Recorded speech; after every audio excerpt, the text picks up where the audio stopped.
नमस्कार मित्रों, art and education channel में आप सभी का हार्दिक स्वागत है। हम पढ़ रहे थे राजस्थान जीके से संबंधित टॉपिक वाइज टेस्ट सीरीज, जिसमें आज तीसरा टेस्ट है। आगे हम पढ़ने वाले हैं RSSMB बोर्ड तथा RPC द्वारा जितने भी पेपर हुए हैं उन पेपरों का वाक्य सहित हम फटाफट रूप से हल करने वाले हैं। तो अगर आप चैनल पर नए हो तो चैनल को सब्सक्राइब जरूर करें। तो चलिए शुरुआत करते हैं। आज का पहला प्रश्न है कि मारवाड़ राज्य में किस प्रकार के सामंतों को रेख, हुक्मनामा और चाकरी से तीनों पीढ़ियों के लिए मुक्त किया जाता था। तो वो हैं सरदार हैं या राणावत हैं या राजवी सामंत है या कुमावत सामंत है। तो इसमें राइट प्रश्न होगा वो राजवी सामंत है। कौन से सामंत? राजवी सामंत। तो चलिए इन सामंतों के बारे में कुछ जान लीजिए कि मारवाड़ में सामंत कई श्रेणियों में विभक्त थे, जिनमें चार मुख्य थे: राजवी, सरदार, मुत्सदी और गनायत। इन चारों के बारे में विस्तार से आप पढ़ने के लिए इसका स्क्रीनशॉट ले लीजिए। अभी यहाँ पर टाइम नहीं है, वीडियो काफ़ी लंबा हो जाएगा, इसलिए इसका स्क्रीनशॉट लेकर के पढ़ लीजिए। चलिए आगे बढ़ते हैं और आगे वाला प्रश्न है कि मारवाड़ के शासकों का राज तिलक कौन करता था। मारवाड़ के शासकों का राज तिलक कौन करता था ये बताना है। क्या ऊंदरी का भील गमेती करते थे, क्या बगड़ी का जेतावत ठाकुर, या मेड़ता का परमावत ठाकुर, या आहुआ के चंपावत ठाकुर। तो इसमें राइट उत्तर है वह है बगड़ी का जेतावत ठाकुर। ये मारवाड़ के शासकों का राज तिलक करता था। चलिए अगला क्वेश्चन लेते हैं और अगला क्वेश्चन है कि अमरशाही रेख संबंधित हैं। अमरशाही रेख किस रियासत से संबंधित हैं? मारवाड़, मेवाड़, बीकानेर या आमेर। तो अमरशाही रेख है वो मेवाड़ से संबंधित हैं। किससे संबंधित हैं? मेवाड़ से संबंधित हैं। चलिए नेक्स्ट क्वेश्चन लेते हैं और नेक्स्ट क्वेश्चन है कि बाहर कोटड़ी के आधार पर सामंतों का विभाजन किस रियासत से संबंधित था। तो बारह कोटड़ी के आधार पर सामंतों का विभाजन किस रियासत में किया जाता था? क्या मारवाड़, मेवाड़, बीकानेर या आमेर। तो बारह कोटड़ी के आधार पर सामंतों का विभाजन है वो आमेर रियासत से किया जाता था। किस रियासत में किया जाता था? आमेर रियासत में। चलिए अगला क्वेश्चन लेते हैं। अगला क्वेश्चन है कि आहाड़ के उत्खनन से प्राप्त कौन सी सामग्री बाह्य संपर्कों का संकेत देती हैं। आहाड़ के उत्खनन से ऐसी कौन सी सामग्री प्राप्त हुई है जिनसे ये पता चलता है कि आहाड़ सभ्यता का संपर्क बाहरी लोगों से भी था। तो ये था लेपिस लाजुली। कौन सी वस्तु थी? Lapis lazuli. चलिए अगला क्वेश्चन लेते हैं और अगला क्वेश्चन है कि असंगत विकल्प कौन सा है। ताम्रयुगीन या ताम्रवती सभ्यता आहाड़ बिल्कुल सही है। ताम्रयुगीन सभ्यता की जननी गणेश्वर बिल्कुल सही है। मध्य पाषाण स्थल भी कौन सा है? बागोर, ये भी सही है। लेकिन प्राचीन भारत का टाटानगर नगरी चित्तौड़गढ़ ये गलत है। नेक्स्ट क्वेश्चन है कि निम्न युद्धों को काल कर्मा अनुसार नीचे दिए कूट का प्रयोग करते हुए सुमेलित कीजिए। सुमेलित करना है तो पहले बताना है तराइन का प्रथम युद्ध कब हुआ था। तो ये हुआ था 1191 में। और 1191 में कौन से ऑप्शन में है? ऑप्शन नंबर डी में। और सारंगपुर का युद्ध ये हुआ था 1437 ईस्वी में। सारंगपुर का युद्ध कब हुआ था? 1437 में। 1437 कौन से ऑप्शन में है? सी नंबर में। और खातौली का युद्ध ये हुआ था 1517 में। 1517 कौन से ऑप्शन में है? बी नंबर में।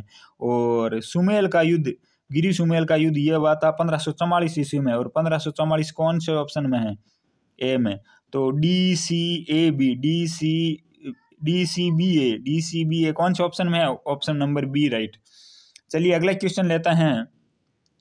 अगला क्वेश्चन है कि राजस्थान की कौन सी सभ्यता हड़प्पा संस्कृति के समकालीन है। तो ये तो नॉर्मल क्वेश्चन है। कालीबंगा सभ्यता है वो हड़प्पा के समकालीन सभ्यता है। चलिए अगला क्वेश्चन लेते हैं। नेक्स्ट क्वेश्चन है कि प्रशासन में लेखा जोखा व लिपिक के कार्य में सिद्धस्त कौन होते थे? ब्राह्मण, कायस्थक, नागरिक या सामंत। तो प्रशासन में लेखा जोखा का कार्य प्राचीन समय में कायस्थ द्वारा किया जाता था। किसके द्वारा? कायस्थ के द्वारा। चलिए नेक्स्ट क्वेश्चन लेते हैं और नेक्स्ट क्वेश्चन है कि कनवारी, दफेदार, तलवाटी व सेना किससे संबंधित हैं? प्रांतीय प्रशासन से, ग्राम प्रशासन से, केंद्रीय प्रशासन से, न्याय प्रशासन से। तो कनवारी है, दफेदार है, तलवाटी है, सेना है, ये सब ग्राम प्रशासन से संबंधित है। किससे संबंधित? ग्राम प्रशासन से। चलिए नेक्स्ट क्वेश्चन लेते हैं और नेक्स्ट क्वेश्चन है कि निम्नलिखित में से कौन सा सही सुमेलित नहीं है। अवशेष और सभ्यता में बताना है। चांदी की पंचमार्ग मुद्रा व इंडो ग्रीन शासकों के सिक्के बेराठ में मिले हैं। बिल्कुल मिले हैं, बिल्कुल राइट है। कांचे के मन के, तांबे की चूड़ियाँ, तोड़ के बाट आदि कालीबंगा में मिले हैं। बिल्कुल सही है, कालीबंगा में मिले हैं। और मिट्टी से बना सांड ये भी बालातल में मिला है। लेकिन शेल खेड़ी की जो डिबिया हैं वो गणेश्वर सभ्यता में नहीं मिली, ये मिली हैं रेड सभ्यता, रेड टोंक में। तो कौन सा ऑप्शन है वो असुमेलित है, शेल खेड़ी की डिबिया है वो रेड टोंक में मिली है, गणेश्वर में नहीं मिली है, तो ऑप्शन नंबर डी गलत है। चलिए नेक्स्ट क्वेश्चन लेते हैं, और नेक्स्ट क्वेश्चन है कि 11 कमरों के बड़े भवन की संरचना कहाँ से प्राप्त हुई है? तो 11 कमरों के बड़े भवन की संरचना है बालाथल, गिलूंड, मला या तिलवाड़ा, इनमें से कहाँ से प्राप्त हुई है? तो बालाथल सभ्यता से। कहाँ से प्राप्त हुई है? बालाथल से। चलिए नेक्स्ट क्वेश्चन लेते हैं, और नेक्स्ट क्वेश्चन है कि 2 मुँहे का चूल्हा व बहुत प्रकार के बर्तनों के साथ सील बट्टा व पेन निम्नलिखित में से किस स्थान से खुदाई में मिले थे? तो आपको बताना है कौन सी सभ्यता से मिले हैं, आहाड़, कालीबंगा, बागोर या गणेश्वर। तो कौन सी सभ्यता से मिले हैं? आहाड़ सभ्यता से। 2 मुँहे का चूल्हा व बहुत प्रकार के बर्तनों के साथ सिलबट्टा का पेन है वो आहाड़ सभ्यता से मिला है। चलिए नेक्स्ट क्वेश्चन लेते हैं, और नेक्स्ट क्वेश्चन है कि निम्नलिखित में से कौन सा पुरातात्विक स्थल उत्खनन करता सुमेलित नहीं है? हमें सुमेलित नहीं है वो बताना है। तो आहाड़ HD सांकलिया बिल्कुल सही है, बागोर VN मिश्र बिल्कुल सही है, और बेराट DR साहनी बिल्कुल सही है, दयाराम साहनी, और ओझेन या KN पुरी यह गलत है। नेक्स्ट क्वेश्चन है कि किस इतिहासकार ने कालीबंगा को सिंधु घाटी साम्राज्य की तीसरी राजधानी कहा है? कालीबंगा को सिंधु घाटी की तीसरी राजधानी कहने वाला कौन सा इतिहासकार है? GS ओझा, श्यामल दास, दशरथ शर्मा या दयाराम साहनी। तो कालीबंगा को तीसरी राजधानी कहने वाला है दशरथ शर्मा। कौन है? दशरथ शर्मा। चलिए नेक्स्ट क्वेश्चन लेते हैं, और नेक्स्ट क्वेश्चन है कि दोहरी रक्षा प्रचार के साक्ष्य राजस्थान की किस सभ्यता से प्राप्त हुए हैं? ये तो पहले वाले टेस्ट में हमने पढ़ लिया था, कालीबंगा सभ्यता से। चलिए नेक्स्ट क्वेश्चन लेते हैं, निम्नलिखित स्थानों में से किसे ताम्रवती नगरी के नाम से भी जाना जाता है? गिलूंड, बालाथल, कालीबंगा या आहाड़। तो ताम्रवती नगरी है, सामान्य प्रश्न है, आहाड़ सभ्यता को कहा जाता है। चलिए नेक्स्ट क्वेश्चन लेते हैं, और नेक्स्ट क्वेश्चन है कि जहांगीर ने दल थम्बन की उपाधि किसको दी थी? ये भी हमने पहले वाले टेस्ट सीरीज में पढ़ लिया है, दल थम्बन की उपाधि है वो गज सिंह को दी थी। किसको दी थी? गज सिंह को। चलिए अगला क्वेश्चन लेते हैं, और अगला क्वेश्चन है कि विराट के प्रथम उत्खनन कार्य किसके नेतृत्व में किया गया? तो ये अभी हमने भी पढ़ा था, ऑप्शन में आया था, बेराट के सामने लिखा था दयाराम साहनी। तो बेराट के प्रथम उत्खनन का कार्य है दयाराम साहनी के नेतृत्व में किया गया।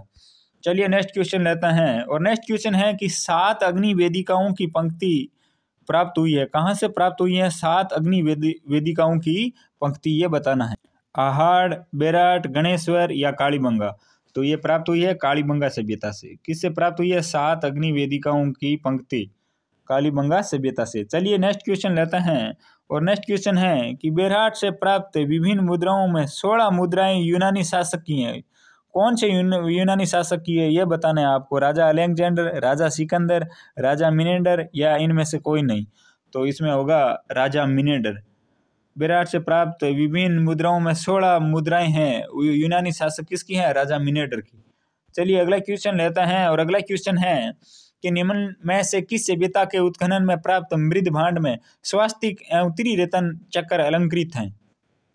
आहाड़, कालीबंगा, बेराट या गणेश्वर।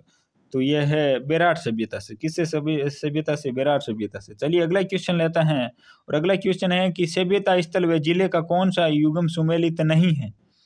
रेड टोंक में बिल्कुल सही है, नगरी चित्तौड़गढ़ ये भी बिल्कुल सही है, नोहे भरतपुर ये भी सही है, लेकिन आहाड़ राजसमंद ये सही नहीं है। आहाड़ कहाँ पर है? उदयपुर में। तो कौन सा राइट है? ऑप्शन नंबर ए राइट है। चलिए अगला क्वेश्चन लेते हैं, और अगला क्वेश्चन है कि निम्नलिखित में से कौन कालीबंगा के उत्खनन से संबंधित नहीं है? हमें बताना है कालीबंगा के उत्खनन से संबंधित कौन से इसमें नहीं है। BK थापर ये तो है बिल्कुल, BB लाल ये भी बिल्कुल सही है, MD खरे ये भी है, लेकिन PG लाल ये कालीबंगा के उत्खनन से संबंधित नहीं है। तो कौन सा ऑप्शन राइट है? Option number 4। चलिए नेक्स्ट क्वेश्चन लेते हैं कि निम्नलिखित आमेर के शासकों में से किसने 3 मुगल बादशाहों क्रम से जहांगीर, शाहजहां, औरंगजेब के शासनकाल में मुगल दरबार में सेवाएं दी थी? ऐसा राजा का नाम बताना है जिन्होंने तीनों राजाओं की सेवाएं की थी।